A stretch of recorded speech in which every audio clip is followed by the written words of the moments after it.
अस्सलाम वालेकुम। आप देख रहे हैं प्रोग्राम खबर ये है। मैं हूं शाजिया अकरम। प्रोग्राम में मेरे साथ सईद काजी और समीर इब्राहिम।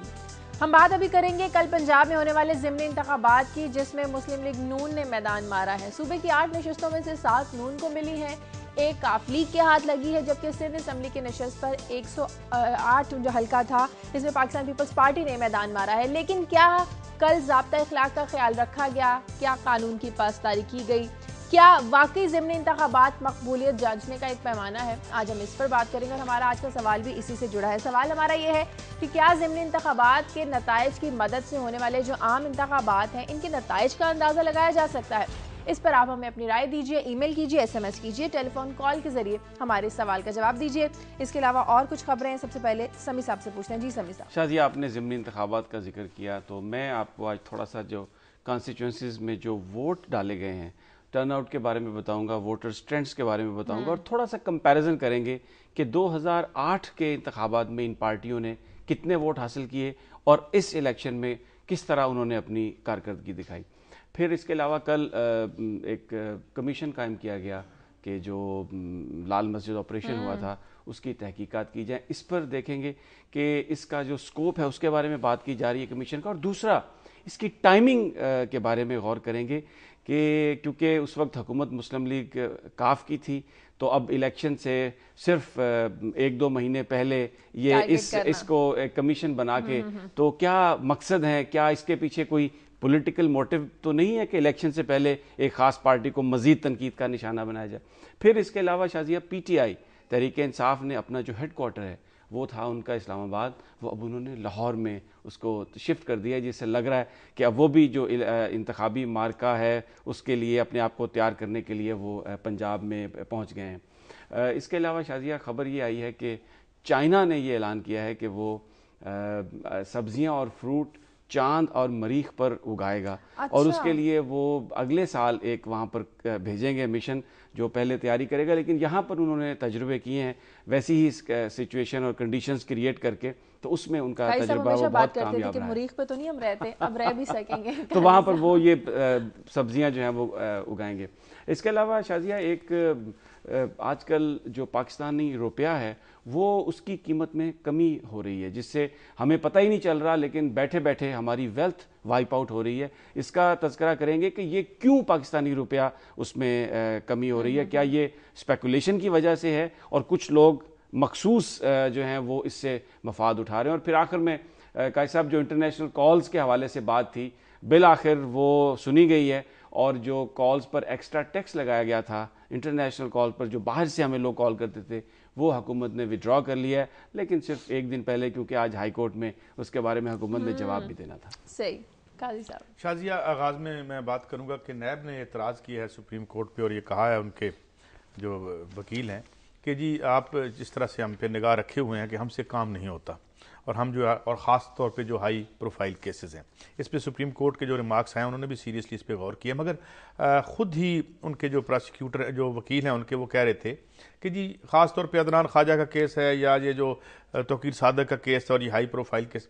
मगर सवाल ये उठता है जब मैंने सुबह ये खबर देखी कि अगर आप ये काम दुरुस्त अंदाज में कर रहे हो, हर काम तो सुप्रीम कोर्ट कर भी नहीं सकती, हो ही नहीं सकता, मुमकिन ही नहीं है। मगर बात यह है कि हाई प्रोफाइल करप्शन जो कि रैम्पेंट है, इस बात पे तो किसी का इख्तलाफ नहीं है ना कि यहाँ खौफनाक हद तक करप्शन है। आज वैसे आने वाली है ट्रांसपेरेंसी इंटरनेशनल की रिपोर्ट भी, हम देख लेंगे। भाई अगर आप एक भी बंदी बड़ी मछली पकड़ लेते तो शायद सुप्रीम कोर्ट को ये ना करना पड़ता। ये बिल्कुल काम नहीं है सुप्रीम कोर्ट का, और वाकई मैं समझता हूँ कि हर वक्त का अगर कोई किसी को देख रहा हो तो वो काम अपना नहीं, मगर आप अपना काम तो करें।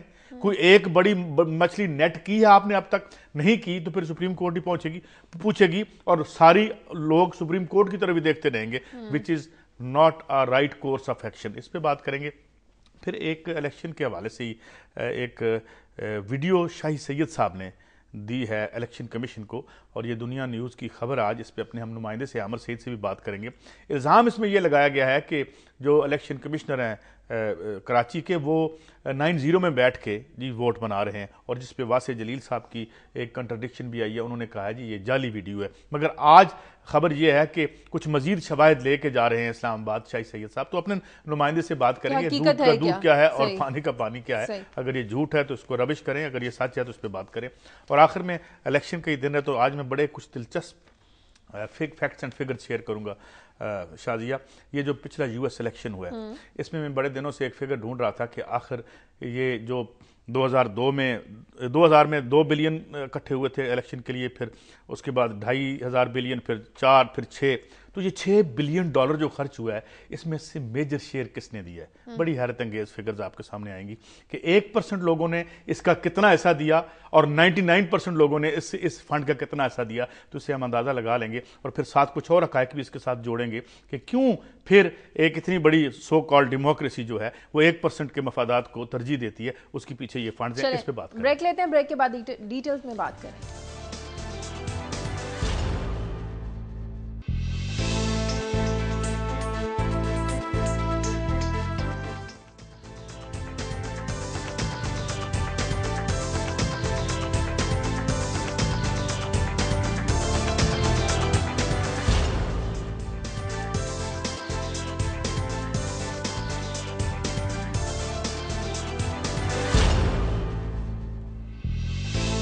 ब्रेक के बाद खुशामदीद। हम बात करेंगे ज़िमनी इलेक्शन की जो कल पंजाब में हुए। मुस्लिम लीग नून ने जीत की खुशियां भी मनाई, हवाई फायरिंग भी की गई, पाकिस्तान पीपल्स पार्टी की जानिब से धांधली के इल्जाम भी लगाए गए। पाकिस्तान पीपल्स पार्टी समी साहब ये कहती है कि इसमें खुशी मनाने वाली कौन सी बात है, ये तो ज़्यादा वही सीटें थी जो मुस्लिम लीग नून ने छोड़ी थी। देखिए, ये जो पीपल्स पार्टी ने ये जो इल्ज़ाम लगाया ना कि इन इंतखाबात में धांधली हुई, ये एक सियासी नापुख्तगी की बात है। अच्छे आप मैदान में उतरे, आप एक्सेप्ट करें, आप अपनी शिकस्त को उसको तस्लीम करें और कहें कि हम हार गए, हम अपनी कैंपेन अच्छा नहीं चला सके, या हमारी परफॉर्मेंस ऐसी थी कि जिसमें लोगों ने हमें वोट नहीं दिए। जो सियासी पुख्तगी है उसके हवाले से तो ये होना चाहिए था, लेकिन उन्होंने ऐसा नहीं किया। दूसरी जानिब मुस्लिम लीग नून ने डेफिनेटली उनके कैंप्स में बहुत खुशी होगी इसलिए कि उन्होंने जो मार्का है वो जीता है, और हालांकि वो भी इनकम्बेंट है पंजाब में, वो भी है मार्जिन से जीते। लेकिन मैं बड़ा इंटरेस्टिंगली देख रहा था जो कॉन्स्टिट्यूंसीज में वाक़ हो। मिसाल के तौर पे हम ये देखते हैं गुजरात का जो हल्का था NA 107, उसमें शाजिया अगर हम 2008 के इलेक्शन पर नजर डालें तो यही रहमान नसीर साहब जो इस वक्त भी मुस्लिम लीग काफ के उम्मीदवार थे, इन्होंने तब वोट हासिल किए थे तकरीबन 69,000 वोट, और अभी इस दफा इन्होंने 76,000 वोट हासिल किए हैं। नहीं, 69 और 76 में 7,000 ज्यादा हो गया इनका, 7,000 वोट इन्होंने ज्यादा कर लिए हैं। लेकिन इसके मुकाबले में जो मुस्लिम लीग नून के उम्मीदवार थे उनके 2008 में थे 75,000 वोट, लेकिन अब उन्होंने 1,06,000 वोट हासिल किए हैं। तो एक चीज़ अच्छा, इसी कंस्टिट्यूंसी में जो पीपल्स पार्टी के उम्मीदवार थे 2008 में उन्होंने तकरीबन 15,000 वोट लिए थे राजा मसूद साहब ने। लेकिन हम ये देख रहे हैं कि अगर हम काफ लीग के उम्मीदवार को देखें तो जो पीपल्स पार्टी का वोट है वो हमें उसमें नज़र नहीं आ रहा, उसमें रहमान नसीर साहब के वोट में शामिल हुआ, जिससे एक हम ये कंक्लूजन ड्रा कर सकते हैं कि मुस्लिम लीग का जो उम्मीदवार है काफ लीग का, वहाँ गालबन पीपल्स पार्टी का जो उम्मीदवार है वो या घर में बैठे रहे या उन्होंने आकर इनको जो है ना वो मुस्लिम लीग काफ के उम्मीदवार को वोट नहीं दिया। लेकिन ये बड़ी एक हैरानकुन उम्मीदवार थी कि एक तो 52% टर्न आउट हुआ है, ऑलमोस्ट इतना एक कंस्टिट्यूंसी में। अच्छा, ऑलमोस्ट इतना ही टर्न आउट था 2008 के इंतखाबात में भी। ज़िमनी इंतखाबात में अमूमन ये टर्न आउट कम होता है, लेकिन बहुत ज्यादा कैंपेन हुई। इसमें क्रेडिट जाता है मुस्लिम लीग नून को, उन्होंने बड़ी ज़बरदस्त कैंपेन भी चलाई और इसके साथ उन्होंने ये इंश्योर किया कि उनका वोटर घर से निकल के आए पोलिंग स्टेशन पर और वोट डाले। यही वजह है कि उनका वोट उनकी कारकर्दगी की बिना पर वोट मिला। और दूसरी जानिब हमें ये नजर आ रहा है कि जो पीपल्स पार्टी का जो वोटर है उसने काफ लीग के उम्मीदवार को इत्तेहाद पे फिर एक सवालिया निशान नजर आता है। ये एक कंस्टिट्यूंसी की बात है, गुजरात वहां पर बड़ा आपका वो रिजल्ट है। अच्छा, दूसरा जो साहिवाल का भी बड़ा इंटरेस्टिंग है, उसमें जो जाहिद इकबाल साहब थे वो पिछली दफा पीपल्स पार्टी के टिकट पर थे और उन्होंने तकरीबन 70,000 वोट लिया था। इस दफा वो नून लीग के टिकट पर आए और तकरीबन 75,000 वोट उन्होंने वहां पर हासिल किया। अच्छा, जो दूसरे थे राय साहब, वो राय हसन नवाज साहब की फैमिली से ही थे, उन्होंने तकरीबन 65,000 वोट लिए थे। और राय हसन नवाज साहब ने भी, हालांकि बताया ये जा रहा था कि हमारे नुमाइंदे ने भी बताया कि खासतौर पर वहां पे इमरान खान के पोस्टर लगे हुए थे, सब कुछ लगा हुआ था, तो इन्होंने इस दफा 65,000 वोट तकरीबन हासिल किए हैं। पीपल्स पार्टी का जो उम्मीदवार था उसने 10-11 हज़ार के लगभग वोट हासिल किए। लेकिन यहां पर भी हमें ये नजर आ रहा है कि पीपल्स पार्टी ने अपना वोट बहुत ज़्यादा लूज़ किया है, क्योंकि राय हसन नवाज जो थे ये कोई पीपल्स पार्टी के हमायत याफ्ता उम्मीदवार नहीं थे, तो इसलिए उनको जो वोट गया वो हम ये नहीं कह सकते कि उसमें कोई पीपल्स पार्टी का वोट है, ये इस फैमिली का इंडिपेंडेंट अपना वोट है। पिछले इलेक्शन में भी उन्होंने इतना वोट लिया था, इस इलेक्शन में भी इतना वोट लिया, तो इस कॉन्स्टिट्यूएंसी में हमें ये नज़र नहीं आ रहा कि इमरान खान साहब का जो फैक्टर है उसने कोई प्ले किया है और वो उधर वोट चला गया उनका, तो वो एक नज़र आ रहा है कि पीपल्स पार्टी ने, ये सेंट्रल पंजाब का इलाका है जिससे एक थोड़ा सा हमें ये नज़र आ रहा है कि पीपल्स पार्टी पंजाब में खासा वो लूज़ कर रही है, उसका जो वोटर है वो निकल नहीं रहा बाहर दूसरे। अच्छा, इसी तरह सूबाई असम्बली की भी कॉन्स्टिट्यूंसीज में ये जो एक PP 122 है, इसमें राजा आमिर साहब जो पीपल्स पार्टी के उम्मीदवार हैं काजी साहब, पिछले इलेक्शन में उन्होंने लिए थे तकरीबन 11,000 वोट और इस इलेक्शन में उन्होंने लिए तकरीबन 5,000 वोट, तो 6,000 वोट उनका अपने जो है हल्के में वो अपना वोट कम हुआ, जो एक और ट्रेंड हमें नजर आया कि इसमें पीपल्स पार्टी का जो वोटर है वो नाराजगी का इजहार कर रहा है, परफॉर्मेंस की बुनियाद पर भी हो सकती है, या इसके अलावा कुछ लोग ये जो बता रहे हैं ट्रेंड, इसकी वजह यह भी है कि गालबन जो पीपल्स पार्टी में नए ओहदेदारियां दी गई हैं, मसलन पंजाब में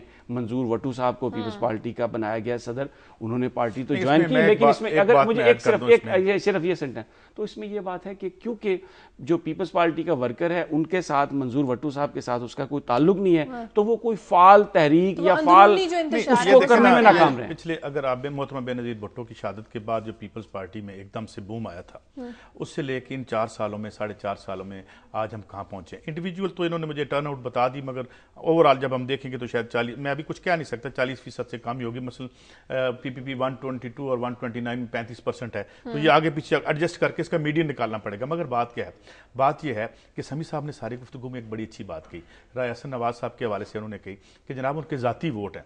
बात यह है कि पॉलिटिकल डीपोलिटिसाइज किया 4.5 सालों में इन्होंने लोगों को। कैसे?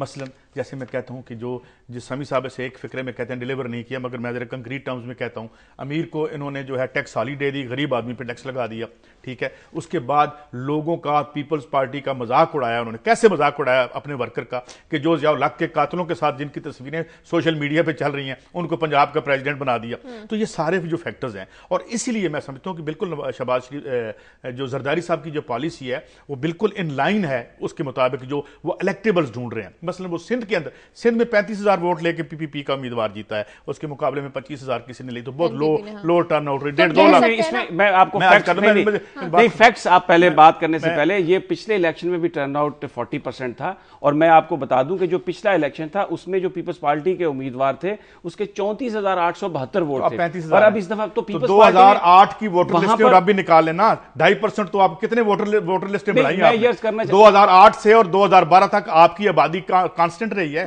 कोई मजीद उसमें दाखिल नहीं हुआ। 15 करोड़ से आपकी आबादी 20 करोड़ के करीब हो गई है, तो ये this is negligible, this is negligible. अच्छा चलें, मैं आपकी बात मान लेता हूं कि पीपल्स पार्टी उतनी ही पॉपुलर है, जरदारी साहब और आज की लीडरशिप उतनी ही पॉपुलर है जितने जुल्फकार अली भुट्टो थे। मैं 2 मिनट मान लेता हूं, मगर मैं अपनी बात खत्म कर रहा हूं। बात यह है कि इन्होंने हर हवाले से मायूस किया, बल्कि एक हवाले से लोगों को और वर्कर्स को अपनी तज़ीक महसूस हुई कि यार ये कौन लोग हमारे ऊपर इंपोज कर रहे हैं, जिन्हें हम भुट्टो का कातिल कहते थे उनको साथ बिठा लिया, जो ज़हूर इलाही साहब को जो कहते थे जी कि इन्होंने मरवाया, तो इन्होंने बेसिकली वो सारा जो है ना एक मतंजन क्रिएट कर दिया जो पीपल्स पार्टी का एक खास सोच और विजन था। तो यही असरात, उसके असरात ये हुए कि ये पंजाब में साफ हो गए। तो बड़ी इन्होंने कोई लीड नहीं ली। देखें अब लाड़काना में, और ये जो लीडें हैं, ये जो जुल्फकार अली भुट्टो लेते थे या जो 70s में ले रहे थे, उनका तो अब अशरे अशीर भी नहीं है। तो मेरे ख्याल में हम देख सकते हैं कि आइंदा आने वाले इलेक्शन ये इलेक्टेबल्स के पास जाएंगे, ये रिलाई करेंगे कि जो जाति उन लोगों को टिकटें देंगे जिनकी जाति कॉन्स्टिट्यूएंसीज हैं, जिनकी बड़ी जमीनें हैं, जिनके वोट इस तरह से, क्योंकि मेरा नहीं ख्याल कि ये अब इनके पास कोई पॉलिटिकल स्लोगन रह गया है। अच्छा, अब मैं थोड़ा सा, मुझे अगर इजाजत दें, अब ये जो सिंध की कॉन्स्टिट्यूएंसी है, कल भी हम अपने नुमाइंदे से बात कर रहे थे, वहां पर NPP का जो उम्मीदवार है, पिछले इलेक्शन में भी वो था, उसने तकरीबन 22,000 वोट हासिल किए थे, लेकिन इस दफा उन्होंने 27,000 वोट हासिल किए, क्योंकि कल हमें हमारे नुमाइंदे ने बताया था कि जो लोकल बॉडीज ऑर्डिनेंस आया ना वो प्ले कर रहा था। नेशनलिस्टों ने NPP को मुकम्मल सपोर्ट किया और कहा कि ये सिंध को डिवाइड करने की साजिश है। तो हमें इस कॉन्स्टिट्यूएंसी से एक ट्रेंड ये मिलता है कि वो जो एक बात की जा रही है कि सिंध को डिवाइड कर दिया और पीपल्स पार्टी ने इस बुनियाद पर खासी वहां पर हमायत लूज की है, वो गालबन हमें ट्रेंड जो है इस इलेक्शन में नजर नहीं आ रहा। लोकल बॉडी ऑर्डिनेंस देखिए ना, देखिए बात कहां पहुंची। ये काम शुरू हुआ था रोटी कपड़ा मकान से, ये आगे लोकल बॉडी ऑर्डिनेंस पे, ये चूंकि because they abandoned their programme, so अब सियासत तो करनी है, कुछ तो बेचना है, तो इससे आप देखते हैं कि जो, और फिर एक और बात, पीपल्स पार्टी रवायती तौर पर पंजाब में जो है वो ज्यादा, जितना बड़ा इसका स्ट्रांग होल्ड था, आप 70s को देख लें, उसके बाद देख लें, बिल्कुल वाइप ऑफ होगी। उसकी क्या वजह है कि जब आप अपनी विकेट छोड़ देते हैं, आपकी एक विकेट है, देखें ना, ये रवायती पार्टी हैं, इनके मुस्लिम लीग नून के पास बड़े बड़े इलेक्टेबल्स हैं, ठीक है, खुद वो पार्टी के जो हैं वो बहुत बड़े इंडस्ट्रियलिस्ट हैं, इसी तरह जो हैं चौधरी फैमिली है यहाँ की, ये इनका एक और तर्ज सियासत है, बिरादरी का तर्ज सियासत होगा, एस्टेब्लिशमेंट के साथ मिलकर हुकूमत करने का तर्ज सियासत इनका रहा है। और ये एक कोई एक रवायत, इस रवायत को 70 में पीपल्स पार्टी ने आके तोड़ा। हमने देखा कि 70 के इलेक्शन में बड़े बड़े बुर्ज उलट के, क्या वो हमें नजरियाती फैक्टर नजर आया, उस नजरियाती फैक्टर को बड़ा सक्सेसफुली इस पीपल्स पार्टी की लीडरशिप ने न्यूट्रलाइज कर दिया। अच्छा, एक सोच ये भी आ रही है कि पंजाब में तहरीक इंसाफ का मुकाबला करने के लिए पीपल्स पार्टी और नून लीग में इत्तेहाद हो सकता है। देखिए, ये बात की बात है। मैं आज जो है ना तजिया और मजीद करना चाहूंगा दो कॉन्स्टिट्यूंसीज का।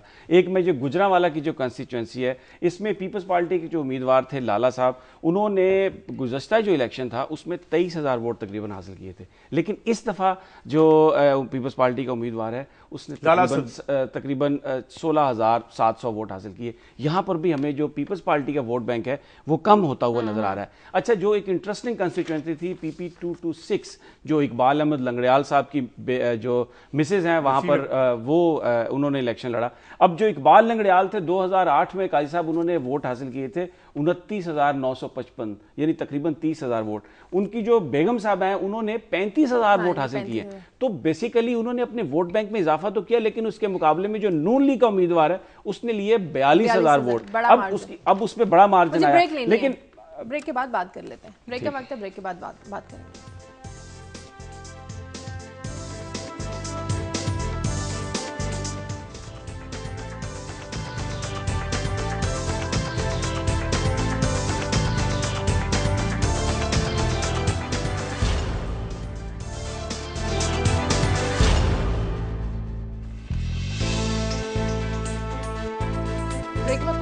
आरिफ वाला से कॉलर है शबीर। हेलो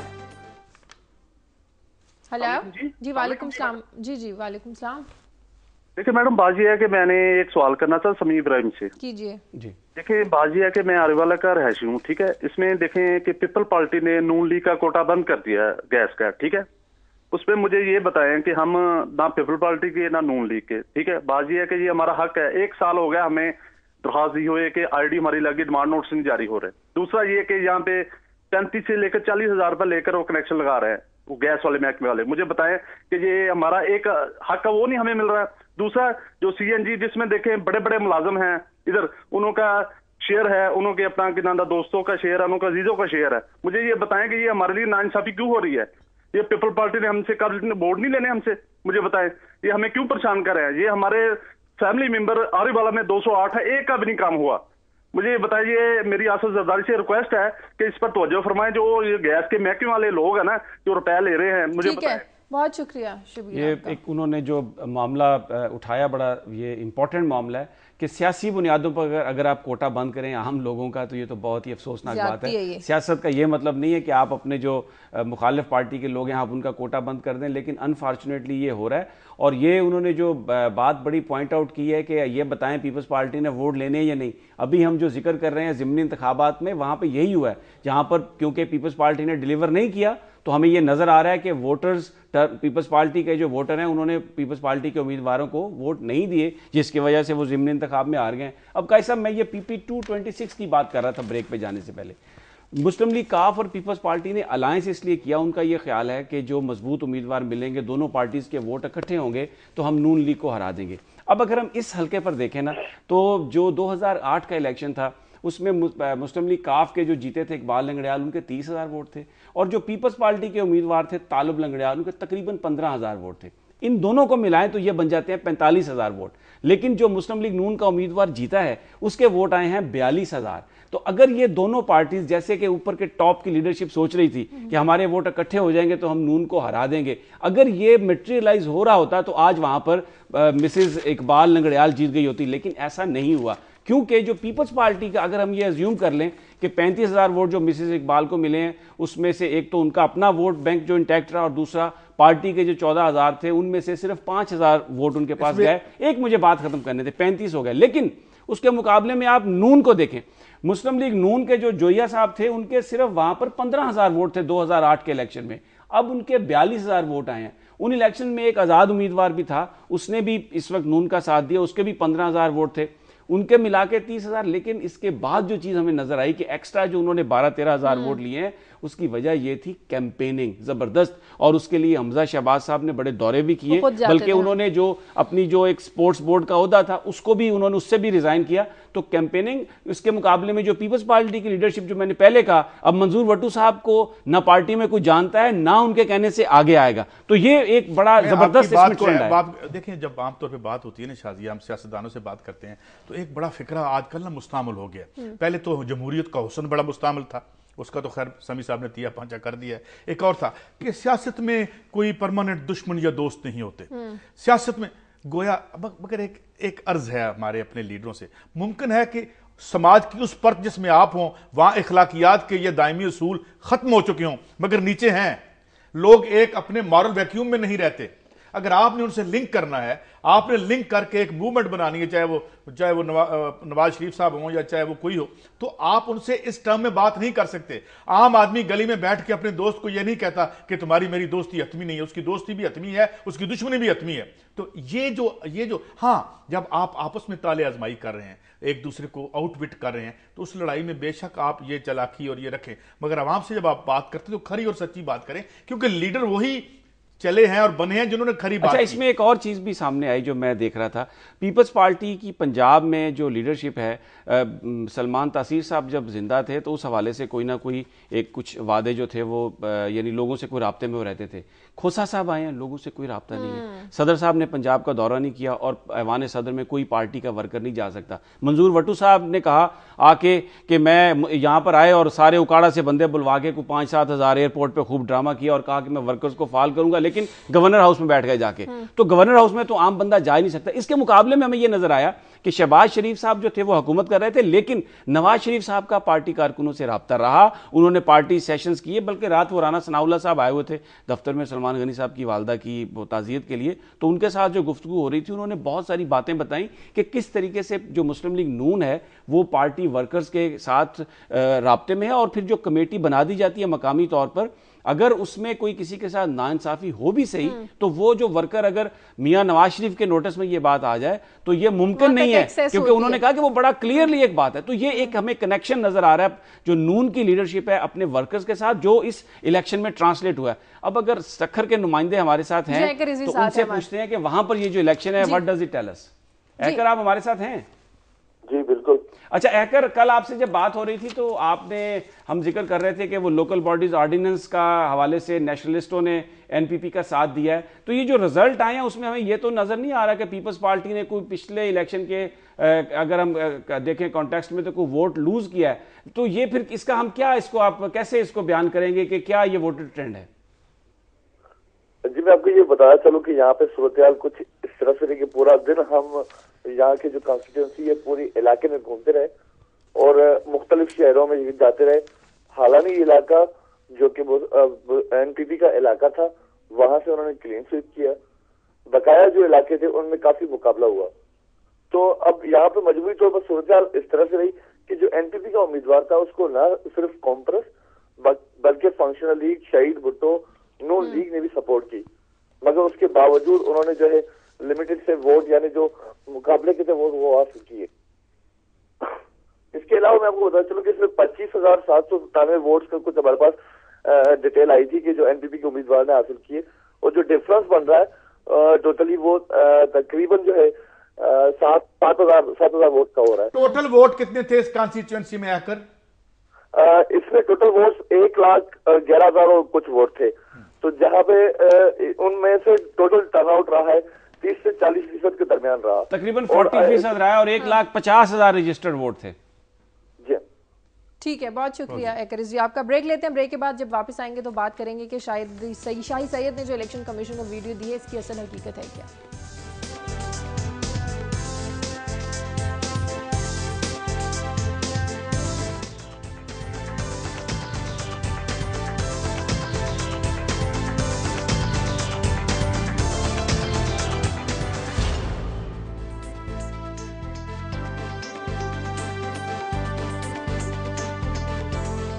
ब्रेक के बाद खुशामदीद। हमारे नुमाइंदे आमिर सईद हमारे साथ इस वक्त टेलीफोन लाइन पर मौजूद है, उनसे बात करते हैं। आमिर, बताएं कि शाही सैयद ने जो इलेक्शन कमीशन को एक मतनाज़े वीडियो दी है, इसकी असल हकीकत है क्या? ये सारा मामला क्या है? जी, शाही सैयद जो अवामी नेशनल पार्टी के प्रोविंशियल सदर हैं सिंध के, उन्होंने गुज़श्ता हफ्ते ये video election commission of Pakistan और चीफ जस्टिस ऑफ पाकिस्तान को भिजवाई थी। तब ये खबर हम अपने रोजनामा दुनिया में हमने ब्रेक की थी, तो उस वक्त तक हमें ये सोर्स नहीं मालूम था कि ये वीडियो अब बिलाकर भेजी किसने है। तो बाद कल हमें ये मालूम हुआ कि ये वीडियो शाही सैयद ने भिजवाई है, जिसमें ये दिखाया गया है कि जो सिंध के प्रोविंशियल इलेक्शन कमिश्नर हैं सोनू खान बलोच, उनको दिखाया गया है कि वो 90 जो मुत्तहिदा कौमी मूवमेंट का मरकजी दफ्तर है, वहां पर बैठकर वोटर लिस्टें तैयार कर रहे हैं। तो इस वीडियो के तहत उन्होंने शाही सैयद साहब ने इस्तदा की है इलेक्शन कमीशन ऑफ पाकिस्तान से और चीफ जस्टिस ऑफ पाकिस्तान से कि वो इसका जायजा लें और सोनू खान बलोच के खिलाफ कार्रवाई की जाए। लेकिन जब हमें अपने ज़राए ने, इलेक्शन कमीशन के ज़राए ने ये बताया है कि वो सिर्फ इस वीडियो पर रिलाय नहीं कर रहे, बल्कि वो कुछ और भी उनके पास सोनू खान बलोच के खिलाफ कुछ तहरीरी और जुबानी शिकायत हैं, और वो अपने ज़राए से बाकी भी उनके खिलाफ तहकीकात कर रहे हैं, और जब उनके खिलाफ उनको कुछ मजीद शवाहिद मिलेंगे तो फिर ही वो कोई कार्रवाई कर सकेंगे। अच्छा आमिर, ये बताइए, जो अभी ये भी आपकी खबर का हिस्सा था कि कुछ देखा है बंद कमरे में चीफ इलेक्शन कमिश्नर साहब और 3-4 और लोगों ने, अभी इनकी कोई फाइंडिंग सामने नहीं आई कि क्योंकि वासिफ जलील ये कह रहे हैं एमक्यूएम के कि ये जाली है और बोगस है। जी, वासिफ जलील साहब से तो खैर मैंने बारहा राब्ता करने पर उनका जस्ट मुझे एक टेक्स्ट मैसेज लेट नाइट मौसूल हुआ था, it's fake, the video is fake. तो ये वीडियो मौसूल होने के बाद चीफ इलेक्शन कमिश्नर और उसके बाद चारों जो मेंबरान हैं इलेक्शन कमीशन के, सेक्रेटरी इलेक्शन कमीशन है, उन्होंने बंद कमरे में ये वीडियो देखी कि इसकी हकीकत क्या है, इसका जायजा लिया जा सके। तो उसमें तो हमारे ज़राए ने दावा किया है, उसमें तो ये उन्होंने एस्टेब्लिश किया है कि ये वीडियो जो है वो मुत्तहिदा कौमी मूवमेंट के दफ्तर में बैठकर बनाई गई है। लेकिन जाहिर है वो इसका और भी मुख्तलिफ पहलुओं से जायजा ले रहे हैं और मजीद सबूत देने की भी तो बात की। मैं यहाँ पर सिर्फ इतना, बहुत शुक्रिया आमिर। जी शुक्रिया आमिर। मैं सिर्फ कैसा इतना सिर्फ अर्ज करूंगा कि अगर वो जो सोनू खान साहब हैं उन्होंने अगर ये बनाना भी था तो 90 में जाकर बैठकर बनाने की क्या जरूरत थी? वो अपने दफ्तर में भी ये काम सारा कर सकते थे।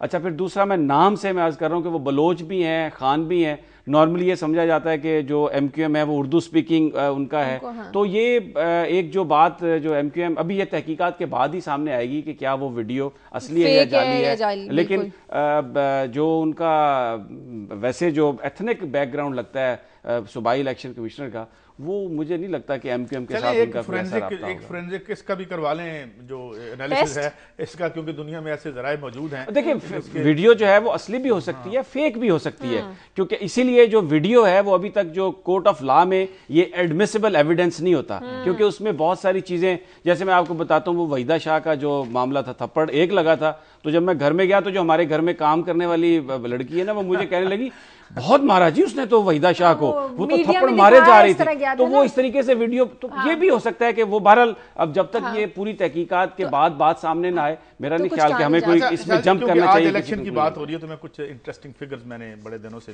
तलाश में था, तो मैं आपके सामने पेश करना चाहता हूँ। एक ये है तो यूएस इलेक्शंस के, मगर इस आईने में शायद हम भी अपनी शक्ल देख लें। वो यूं कि 2000 में 2 बिलियन, हम ये तो बात कर चुके, $2 बिलियन खर्च हुए थे अमेरिकन इलेक्शन पे। 2004 में फिर 2.5 बिलियन, फिर 2008 में 4 बिलियन तक पहुंच गया, अब 6 बिलियन तक पहुंच। अच्छा, इसमें सबसे इंटरेस्टिंग समी साहब बात यह है जो कि इकोनॉमिस्ट ने फिगर दी है कि इस फंड का जो 63% है वो 1% ने दिया है, इसका 37% जो है वो बाकी 99% जो 33 करोड़ उनकी आबादी है। तो इसमें अच्छा, अब इसमें भी ये एनालिसिस नहीं आया जो उनकी वो OpenSecret.com से ही ली है उन्होंने, ये फिगर इकोनॉमिस्ट वालों ने जहाँ से मैंने उठाई है। तो उसमें ये वो कह रहे हैं कि जो बाकी पैसे हैं वो भी दरमियानी परतों के, नीचे वाले बेचारे तो वैसे ही।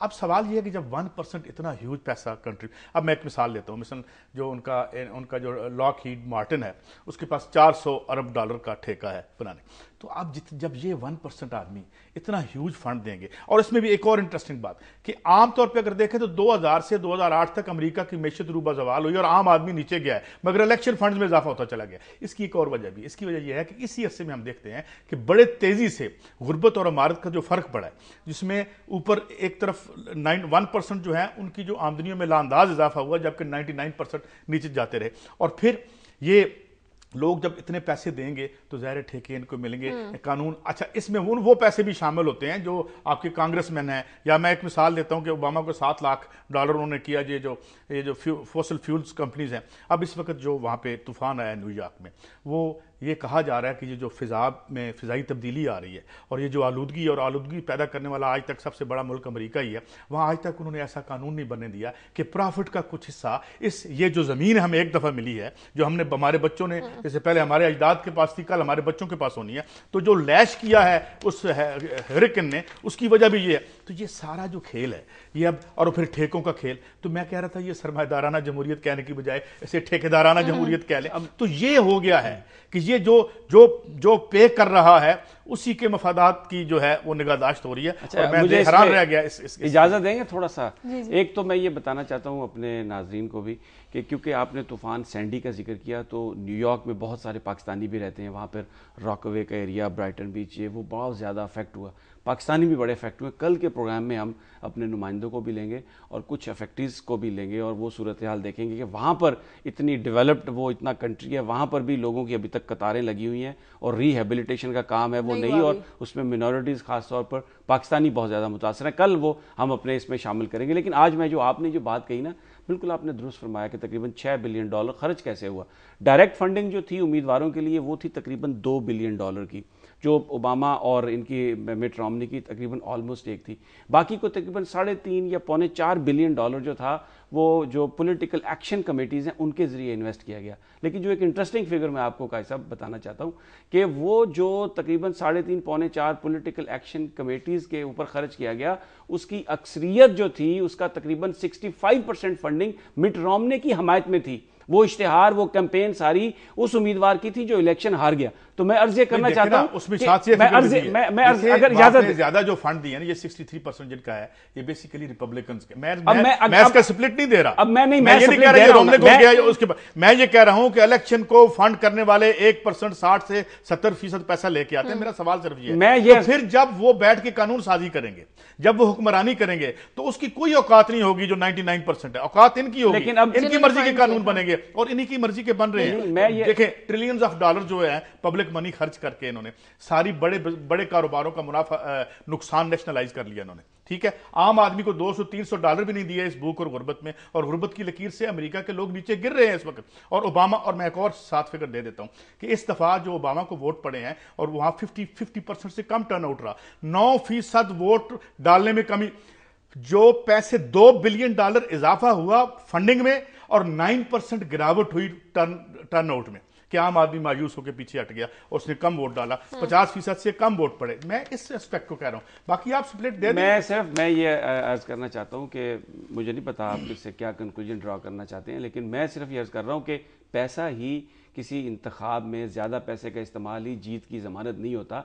लोग उसको देखते हैं, आपके सामने है कि इतनी बड़ी अमाउंट आपने दी, उसकी मेजॉरिटी रिपब्लिकन्स को सपोर्ट कर रही थी, लेकिन इसके बावजूद डेमोक्रेटिक प्रेसिडेंट वहां पे इलेक्ट हुआ। तो सिर्फ पैसा लोगों को इन्फ्लुएंस नहीं करता, लोग जब वोट देते हैं तो अपने कॉन्शियस के मुताबिक। फिर अमेरिका की कांग्रेस में एक भी वेटर नहीं बैठा हुआ, क्यों? हर आदमी मिलियनर है इस वक्त। ये हम फिर यहां खबर डिस्कस कर चुके हैं यहां अपने प्रोग्राम में कि जो एक आमदनी का लेवल है कांग्रेसमैन का या उनके सेनेटर का, वो जमीन आसमान का फर्क है अमेरिका के आम आदमी से उसका। क्यों?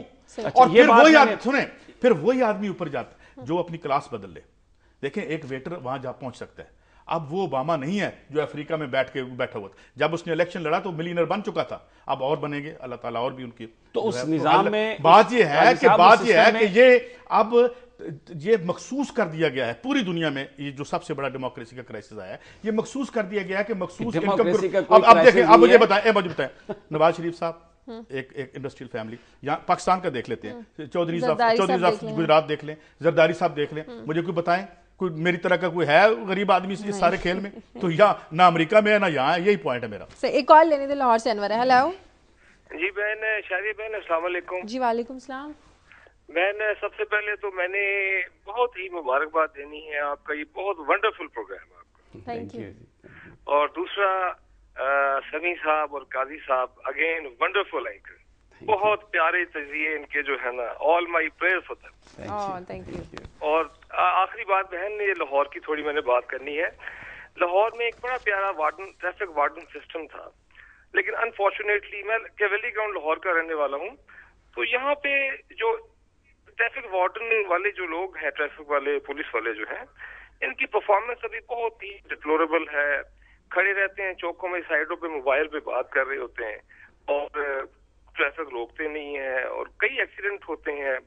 आजकल लड़के जो यहाँ पे ओवर स्पीडिंग करते हैं, कई इन्होंने फैमिलियों को इंजर किया है। सही बिल्कुल सही, कोई चेक करने वाला नहीं है। तो ठीक, बड़ा अच्छा सिस्टम था, काश इसको रिस्टोर किया जाए। ठीक है, बहुत शुक्रिया। ठीक है, बहुत शुक्रिया। ये उनकी बड़ी हमेशा कहते हैं, बड़ा अच्छा उनकी ये सजेशन है कि इसको रिस्टोर किया जाए। सिस्टम खराब हुआ है, हम खुद देखते हैं कि वो रात को वो तो एक वन व्हीलिंग कर रहे होते हैं, उससे एक्सीडेंट्स होते हैं, बड़ी अमवात जो हैं वो भी। और एक मुझे काई साहब समझ नहीं आई कि एक मोटरसाइकिल पे आपने 7 बंदे 8 बंदे कोई जमाना होता था, हम सर्कस में देखते थे कि जी मोटरसाइकिल पे, आप यकीन करें मैंने गिने हैं 7 फैमिली पूरी बैठी हुई मोटरसाइकिल पे। मेरे रास्ते में जाते हुए एक दिन मैंने देखा कि वो बच्चा वन व्हीलिंग करता हुआ अक्सर देखते हैं, दरख्त के साथ लगा और जाम। माँ बाप को भी चाहिए कि जब वो थोड़ा सा, क्योंकि और तो कोई माँ बाप 24 घंटे साथ तो नहीं रह सकते ना।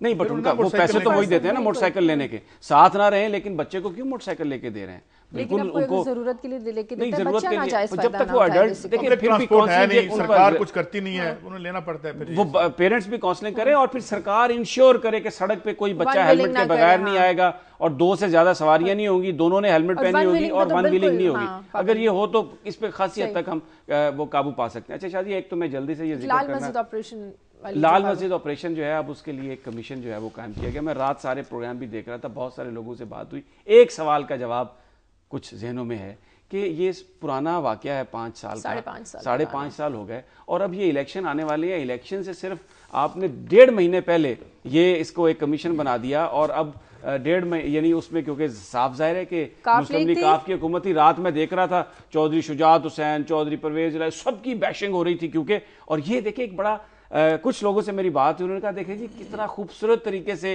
वो जो, अब अदलिया के बारे में मैं कोई बात नहीं करना चाहता, तौहीन अदालत में आ जाऊंगा, लेकिन एक सवाल है कि देखें आपने एक ऐसा इशू उसको आपने खड़ा कर दिया इलेक्शन से 1 महीने पहले। इस वक्त काफ का और पीपल्स पार्टी का अलायंस है और आप जो काफ को गाली निकालेंगे जनाब वो ये हुआ, लेकिन कुछ जो ये बात थी रात, हमारे एडिटर इन्वेस्टिगेशन रऊफ क्लासा साहब भी कह रहे थे कि इसका स्कोप जो कम किया है कमीशन का, उसने भी बड़े शकूक व शुबहात को जन्म दिया है। क्योंकि ये बात भी जानना बहुत जरूरी है कि वो हालात क्यों ऐसे हुए, किन लोगों ने किए, ताकि फिर सब पर्दा नशीनों के नाम आए तो हम समझें कि ये प्रॉपर इन्वेस्टिगेशन है। ये तो लग ऐसे रहा है कि इलेक्शन से पहले आपने काफ को डैशिंग करने के लिए एक अपॉर्चुनिटी, एक प्लेटफॉर्म बना दिया। हम बात नहीं कर सके, कल कर लेंगे प्रोग्राम। कल जरा मरीख और चांद का फिर दोबारा जिक्र कर मरीख पे चाइना चलेंगे, लेकिन एक अच्छी खबर यह है कि इंटरनेशनल कॉल जो है उस पर पैसे जो कम हो गए हैं और अब फिर वही 0.8 जो वो पैसा देते थे वही देंगे और जो नहीं, $2 की कॉल होगी जो खत्म होगी। एक कि ये जुल्म और जबर जमीन से खत्म कर लें, अभी वहां जाके बर्दाश्त ना करें, उसको अनटच की रहने दें, जो ये बर्बाद किया इसको ठीक कर लें। ठीक है, आई होप कि चाइनीज और अमेरिकन सुन रहे हैं आपकी बात। प्रोग्राम के लिए आप फीडबैक दीजिए खबर@duniatv.tv पर। हमें इजाजत दीजिए, अल्लाह हाफिज।